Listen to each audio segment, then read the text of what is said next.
It's Black History Month of 2018.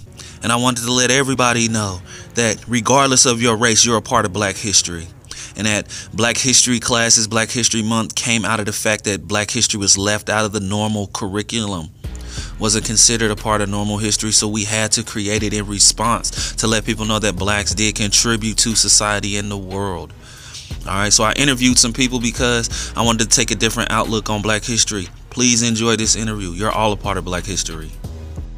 I just had a student tell me that a teacher wanting him to read and write is what?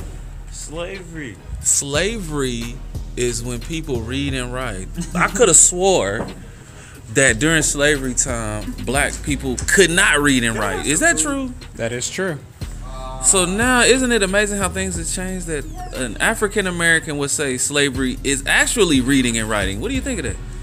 I think that's a little strange. Yeah, it's very strange. But did the transcendentalists read? I don't know. You don't think that they read? Probably. They read too. Didn't you read something that they wrote? No. That's Yes, why I you got did. it. Wow, this is amazing. You haven't read anything? Oh yeah, I've read. Yeah. You feel me? Wow, that's a common phrase too. You feel me? Wow. Oh, say that again. They're just associating slavery with something that they don't want to do. I like that. What do you think about that? Yes, thank you for being honest. I'm not picking on you. True. That's very true. Very true. All right, thanks for participating today. All right, I wanted to interview somebody. How old are you? 17. All right, what is a man? A man's a person that. Let's see.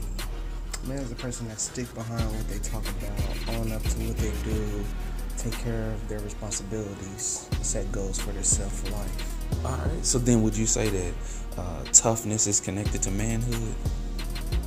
Toughness as far as being like disciplined? Yes, I will say. You would say that? Yeah. All right. Do you think it's important for a man to be able to do things that are boring but very helpful and beneficial to them? Rephrase that. What do you mean? Is it important, if somebody is a man, is it important for them to do things that are boring but also beneficial to them? Yes. So this task is boring, but they need to do it because it's going to help them or their family. Yes, that's a man right there.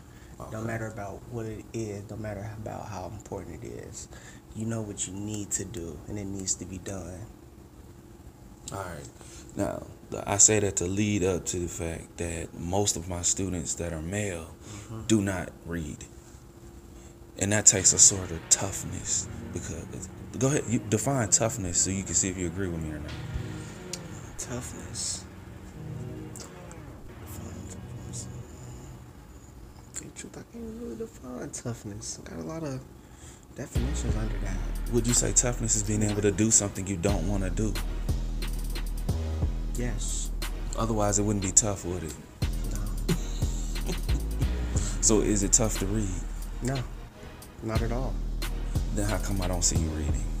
All right. I gotta kill this one. Doesn't it take toughness? Yeah, it does. It does. Because it's a lot easier to play games, correct? Yeah. Okay. Because I know you consider yourself a man, a young man, correct? Young man. All right. Yes, sir. And as a leader, I'm trying to find ways to inspire, motivate, or get you to see the importance of reading things. Even though you may think that it's super boring, there's something, because I have to read this book year after year, day after day. And you know what I found out is I see something new every time. And I look at it in a different way. When I read these books, I see myself as studying someone else's culture so I can see how they move. Because we're reading about the rich who study the poor so they can control us because they know how we move. Does that make sense? It does make sense. So what I'm trying to say is you got to find some sort of way to look at what we're doing in a way that motivates you to do these things that are boring. Does that make sense? It does. Because I see you as having one of the brightest minds in this school along with the rest of the kids in there. But you can't bring out your greatness if you play video games for the majority of the time. I'm not saying don't play video games. I play video games and watch TV, but not the majority of my time is spent doing that. Does that make sense? Right, of course. You can't spend all your time playing video games. You don't get nowhere. Alright. But right now you're in an environment where all you have to do is learn and read. Pretty soon that time will be over. Does that make sense? Pretty soon you're gonna have to work. And then you really not gonna read, because if you work, you're gonna be what when you get off? Sleep. Yes, exactly. So do you follow me? Do you understand why I think this is so important now? Why I'm always bothering you and other students about reading? Yes, sir. Alright, cool. So me and one of the barbers at All Stars, you ever heard of All Stars on Georgetown? On Georgetown. Yeah. We're gonna do a Black History contest where we want middle schoolers and high schoolers to read 2 chapters in the Miseducation of the Negro. And we're gonna give out a $50 prize for the best essay that you write and a free haircut. Well, I know you don't need a haircut, but for other people, what you think about that to try to inspire y'all to read? $50 and a haircut. Every person to try that out. Okay, cool. But who get to pick the book? Do they get to pick the book? Okay, maybe the next contest y'all get to pick the book. Or yeah, you know, some people they might choose a little Dr. Seuss. No, it did not have no. Yeah, tell me. All right, got another guy here. How old are you? I'm 17. All right. What do you spend most of your time doing at home when you alone? Cleaning, watching my sister. No music being played while you're doing any of that? Oh yeah, All right, what's some artists you listen to frequently? Meek. Meek Mills? Yeah. Drake. That's it. That's And why you picked them? What do you like about what they saying? Meek. I like. He talk about real stuff. Drake, he got like he's smooth. All right, when you say real stuff, what do you mean? Like everyday struggles, things that's going on in society type stuff. Like what? Like, give me an example. What's going on? He talk about like, well, I listened to his old music and stuff. That's when he was talking about how the system was corrupt and how every day is always something new with the system. Like kids getting killed by cops. He used to talk about it a lot. Now, before you listened to Meek Mills, did you know those type of things was going on? Nah, not really. You didn't know that people got killed? Nah. You never heard of somebody being killed? I used to listen to Meek. Like, hold on, let me listen to my question. You never heard that a person had been killed? Yeah. You didn't know that a black person had ever been killed? Yeah, I have. Let me ask you this then. Does Meek Mills or anybody you listen to rap about solutions to these problems? Nah. Okay. Do they talk about poverty though? Don't they talk about being poor and why they gotta sell drugs and why they may end up killing people? Yeah.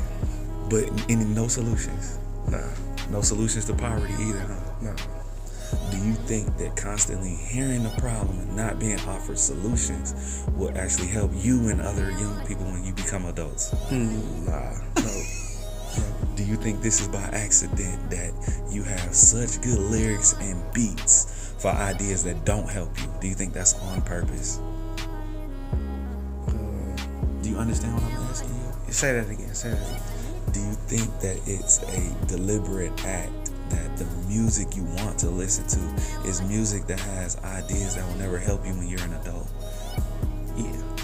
Do you get what I'm saying? Yeah. Because don't you think there are rappers that do offer solutions in their music? Yeah. That could lead you to other ideas that will actually help you when you are an adult? Yeah. All right. So this is Black History Month. The reason I had those questions is because I want you to see that all we think is ideas, right? Mm-hmm. So we got to be careful with what type of ideas go inside of our heads. If it's always about the problems, then we'll always focus on just the problems. But can you get rid of problems by only focusing on the problem? No. We got to have what? A solution.